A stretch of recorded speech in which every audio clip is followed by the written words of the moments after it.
Salut, salut, salut. Alors aujourd'hui on vous dit vous n'êtes pas seul, il y a un ange gardien près de vous. Prêtez attention aux signes, aux rappels de vos anges et de vos proches disparus qui sont près de vous. Souvenez-vous qu'ils sont toujours disponibles pour vous guider.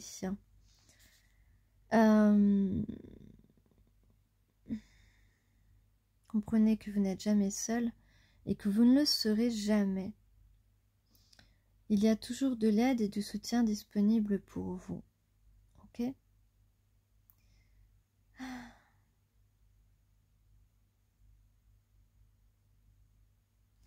Et en tout cas, on vous dit, soyez sans peur et tenez bon. Nous avons le guerrier aujourd'hui. Le guerrier, tu es un guerrier. Après, je vais vous lire quelque chose dans la continuité de mon entreprise. Ne cédez pas, faites entendre votre opinion. Ne vous contentez pas de la deuxième place.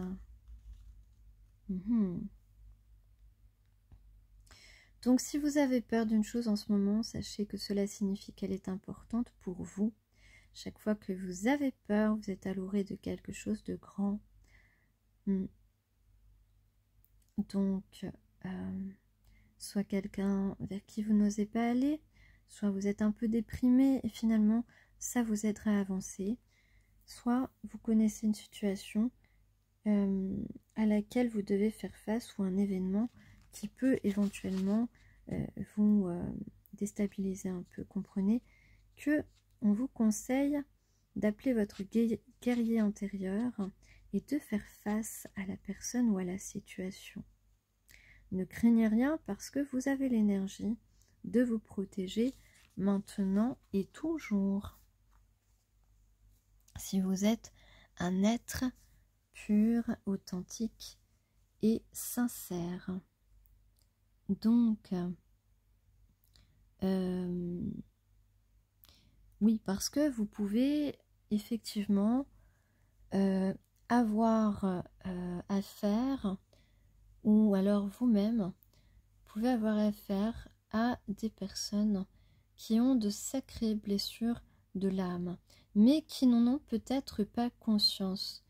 Et en ce sens, ils ont des comportements face à vous ou vous mettent dans des situations, ou alors c'est vous-même, en tout cas, qui vous empêchent d'accéder à ce que vous méritez ou à se révéler à vous si c'est une personne au niveau sentimental.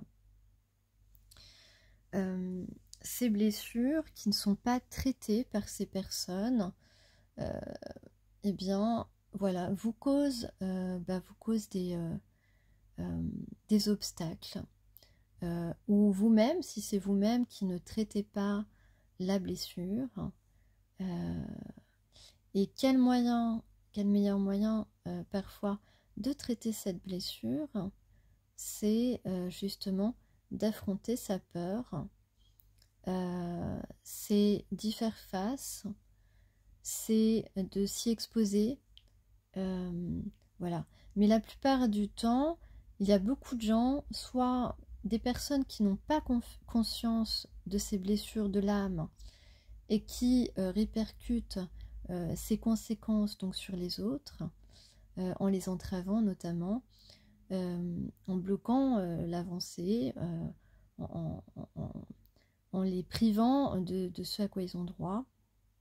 Eh bien, quand ces personnes n'en ont pas conscience ou n'y font pas face, eh bien, ça donne justement des situations totalement injustes, des situations de fuite, des situations, enfin, tout ce qui empêche la satisfaction, l'épanouissement, la communion, le partage, voilà, quelles que soient les situations, hein, je parle, ça peut être autant sentimental, professionnel, sociétal, voilà. Alors justement, on va parler du décodage biologique des maladies, relaté également par Lila Iriuri. Voilà. Après, j'aurais fini le tour dans cet ouvrage, en tout cas des choses que je peux vous partager, qui me semble intéressante. Le décodage biologique des maladies. Les blessures de l'âme peuvent-elles être à ce point reliées aux maux du corps? Sans aucun doute, oui. La nature du conflit oriente la nature des organes atteints.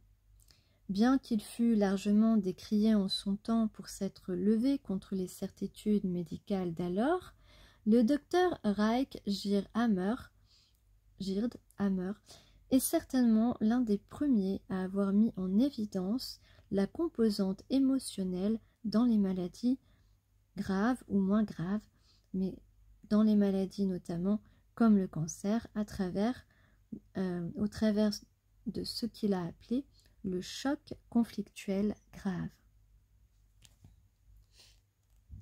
Il a ensuite exposé la relation entre la nature des conflits et les organes atteints, comme les problèmes osseux par exemple, qui sont le reflet d'un manque profond d'estime et de valorisation de soi, ou encore les problèmes de la thyroïde qui sont par lui associés à un vécu d'impuissance. Donc il y a évidemment tout un tas, toute une liste. Si vous voulez, vous pouvez faire des recherches sur ce docteur Reich Gird Hammer. Ça s'écrit R-Y-K-E G-2-E-R-D Hammer H-A-M-E-R. Donc il y a effectivement une liste précise de décodage que vous pouvez trouver, même si évidemment on peut considérer parfois des causes multifactorielles. Mais généralement, les blessures de l'âme, ou en tout cas les facteurs psychologiques, se répercutent sur certains organes, et il y a effectivement des études, de multiples études sur ce point, précisément. Donc vous pouvez également explorer sur ce sujet les travaux du neurologue contemporain Pierre-Jean-Thomas Lamotte.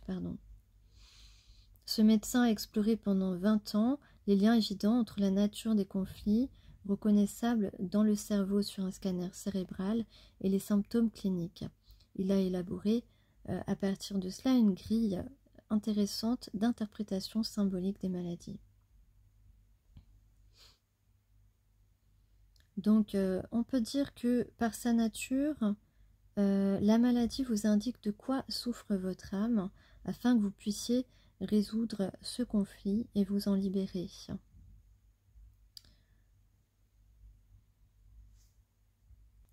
Donc c'est ça, la maladie du corps, et moi c'est ce que je crois depuis longtemps, vient vous alerter sur la souffrance de votre âme ou sur une souffrance psychologique que bien souvent, qui vous a été souvent infligée ou que vous infligez vous-même.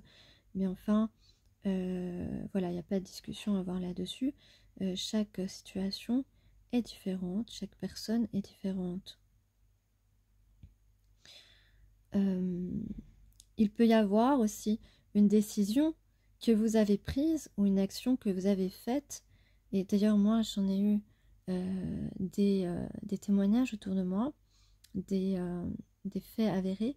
Donc, une décision que vous auriez prise, une action que vous avez faite qui n'est pas en adéquation avec les aspirations profondes de votre âme, eh bien, peut vous conduire à une maladie imprimée sur l'un de vos organes, correspondant évidemment à cette mauvaise décision correspond à aussi une émotion. Et donc, une émotion correspond à un organe, en fait. Il y a des études là-dessus, vous pouvez rechercher.